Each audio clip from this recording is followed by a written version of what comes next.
আসসালামু আলাইকুম রহমতুল্লাহ বরকাত।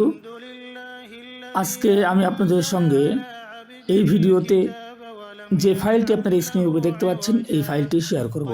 এই ফাইলটি আপনাদের পেতে হলে প্রয়োজন 6 সংখ্যার একটা পাসওয়ার্ড, যে পাসওয়ার্ডটা আমি আমার ভিডিওর মাঝে মাঝে দিয়ে দেবো। পাসওয়ার্ডটা সংগ্রহ করার পরে আপনারা আমার ভিডিওর ডেসক্রিপশনে চলে যাবেন। সেখানে চলে গেলে দেখতে পাবেন প্রজেক্ট ফাইল নামের একটা অপশন আছে, তার পাশে একটা লিঙ্ক আছে, সেই লিঙ্কে আপনারা ক্লিক করে দেবেন। লিঙ্কে ক্লিক করার পরে আপনাদের সামনে এমন একটি ইন্টারফেস শো করবে। দেখুন লেখা আছে নিচে পাসওয়ার্ড দিন, এরপরে আপনার উত্তর দিন। এখানে ভিডিও থেকে যে পাসওয়ার্ডটা সংগ্রহ করেছেন সেটা এখানে বসিয়ে দিবেন।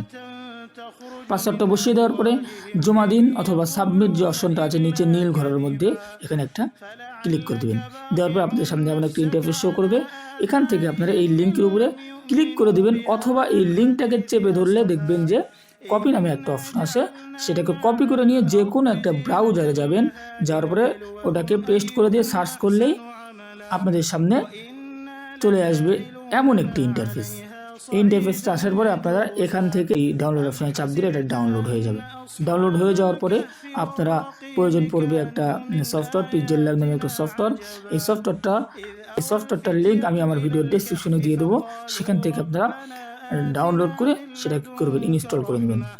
পিক্সেল ল্যাব সফটওয়্যারটা ইনস্টল করার পরে এবার আপনারা কি করবেন, এই সফটওয়্যারটাকে ওপেন করে নেবেন। ওপেন করে নিলে আপনার সামনে এমন একটা ইন্টারফেস শো করবে। এবার আপনারা চলে যান সি ডট আইকনে, এরপরে চলে যান ওপেন ডট পিএলপি ফাইল।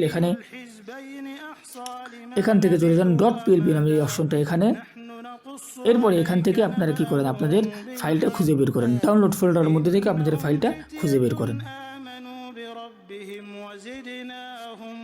এই যে আমরা পেয়ে গেছি আমাদের কাঙ্ক্ষিত ফাইলটি। এবার এটার উপরে একটা ক্লিক করে দেন। এখান থেকে ওপেন অ্যান্ড অ্যাডে ক্লিক করে দিবেন। ওপেন অ্যান্ড অ্যাডে ক্লিক করার পরে আপনাদের সামনে এমন একটি ইন্টারফেস আসবে। এবার আপনারা কেউ একটি ব্যাক বাটনটা চাপ দিবেন। দেওয়ার পরে এই যে চলে আসছে। এখান থেকে আপনারা আপনাদের ছবিটাকে পরিবর্তন করতে হবে, লেখাগুলো নাম পরিবর্তন করতে হবে। এই জন্য আপনাদেরকে এই অপশনে যেতে হবে।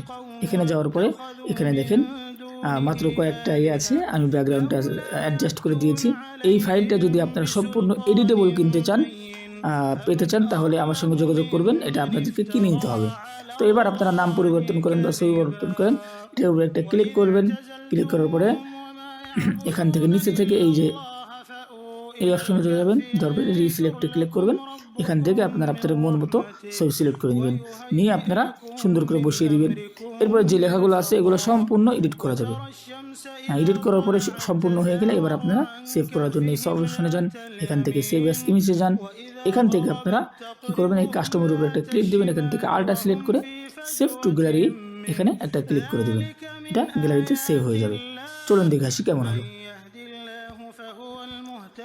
এই যে দেখুন, মাশাআল্লাহ অনেক সুন্দর হয়েছে। আজ তাহলে এই পর্যন্তই, ইনশাআল্লাহ দেখা হবে পরবর্তী কোনো ভিডিওতে। ততক্ষণ পর্যন্ত ভালো থাকুন, সুস্থ থাকুন। আল্লাহ হাফেজ। আসসালামু আলাইকুম ওয়া রাহমাতুল্লাহ।